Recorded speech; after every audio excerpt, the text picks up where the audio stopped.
It was Josh Allen against the man that Rex Ryan calls Josh Allen 2.0, Trevor Lawrence. It was the early game, so we'll show you the fourth quarter in case you missed it, because it was spectacular. We got 10 minutes to go. The Bills are down 17-13, and that's Dalton Kincaid. We saw the Chicago Bears run a very similar concept. You fake the screen to the perimeter, send it. This is your season. Where are we going with the season on the line? Of course, it's Brandon Cooks. How about hanging in the pocket and taking your shot? Josh knows exactly what the defense is going to be in. Here comes the backer standing there. Take it right in your chest. Give your guy a shot down the field. Brandon Cooks, huge chunk throw. So here we go. Fourth, it didn't, because the Jags get their chance.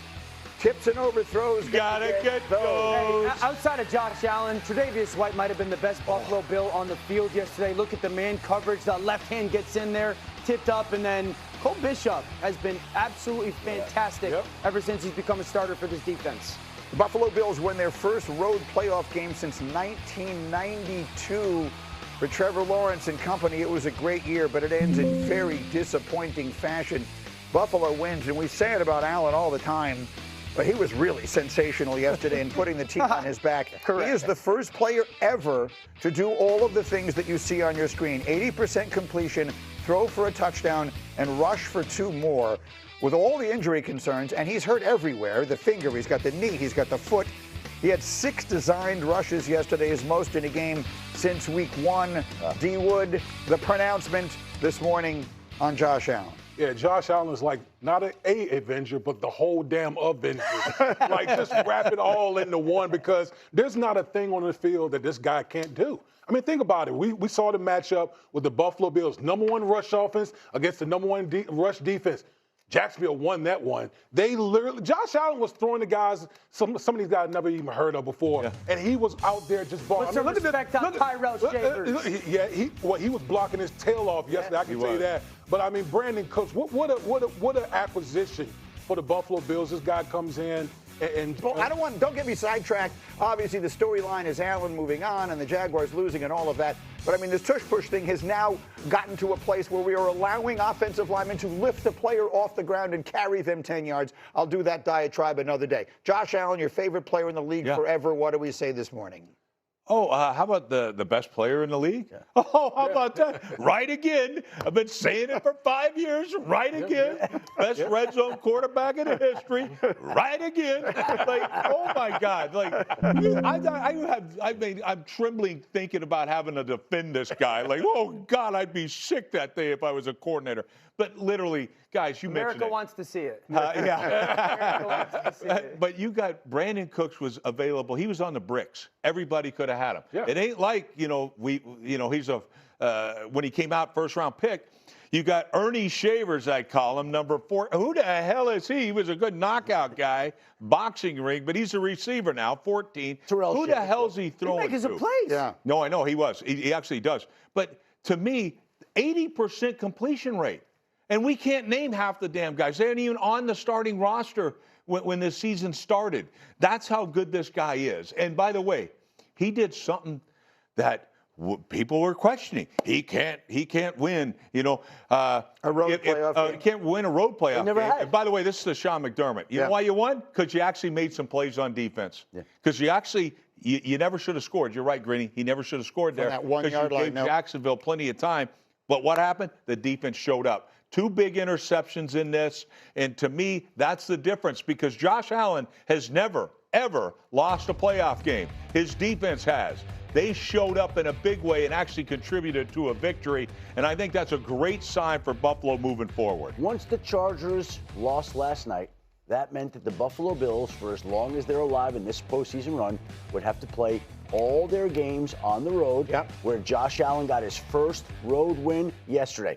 So now, you had said a couple of weeks ago that the best defense in the league was not the Denver Broncos or the Houston Texans. You loved Jacksonville, right? You said Houston's he likes Houston, but yeah. Jacksonville was better than Denver. They were they were playing. You liked Jacksonville. I did.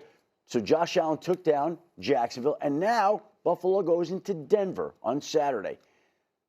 The Denver Broncos, the #1 seed, are underdogs in that game in Las Vegas. And they're underdogs because of the fact that they're really not 1.5 point underdogs to the Bills. They're 1.5 point underdogs to Josh Allen. That's what it's about. And they're the first #1 seed to be underdogs since the Eagles lost Carson Wentz, their MVP quarterback, and had to replace him with Nick Foles. As laser focused as I've ever seen Josh Allen yesterday. And if we're being honest, the style of play is the style of play that everyone says he can't play. He was wildly efficient yesterday. He didn't force the football. He wasn't trying to do it himself. You saw the under center play action. I'm calling a shot here. Nope, not there. Just constantly check it down. Constantly check it down. The number one offense running the football wise could not do it. Josh, you got to get through progressions. We just have to consistently march the football down the field. And when the plays are there at the end of the game to make them, then go make them. And that's what you saw Josh Allen do. The third down to Kincaid, pinpoint accurate. Remember the guy that came out of college that people said wasn't accurate enough? The Brandon Cook shot. Josh actually changes the play at the line of scrimmage. So we've seen Josh kind of put on the cape and make the holy smokes plays. This wasn't that. Right. This was very like Tom Brady. Precision-like. Methodical, precision, efficient, not getting ahead of yourself, and then make the big play to win the game. Super quick. I just want to credit Joe Brady because to me, this was a different type of plan. Agree. It went protection first. Yeah. That's why you saw a different Josh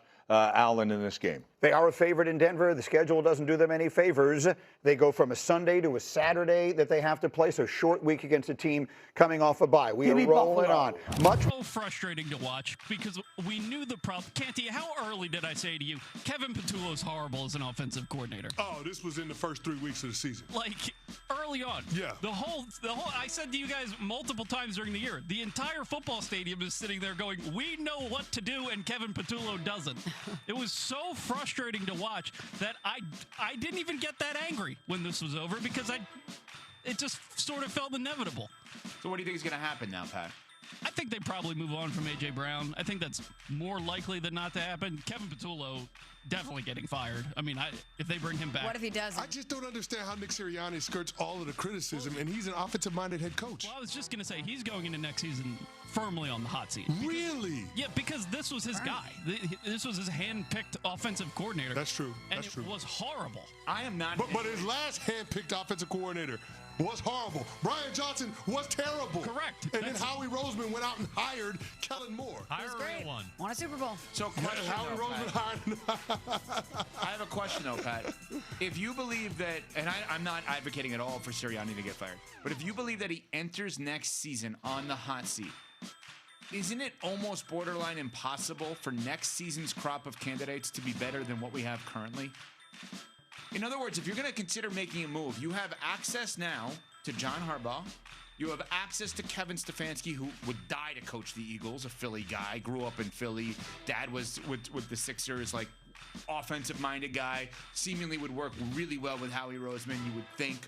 I mean, you have an unbelievable candidate pool. Brian Flores, obviously. I mean, now he may not be a head coach. The point is, you have candidates now that it seems like will be better than next year. I mean, I don't know at this point if those are upgrades over Nick Sirianni. I mean, I think that they could be equal Could to. get Kevin O'Connell next year if the J.J. McCarthy thing doesn't work out. Ooh. All right, so you're giving me candidates that are better next year. I just, as I've been saying, I don't believe that they should fire Sirianni. I do believe there's a 1% chance that they do, and that 1% gives us the opportunity to talk about it. I guess the question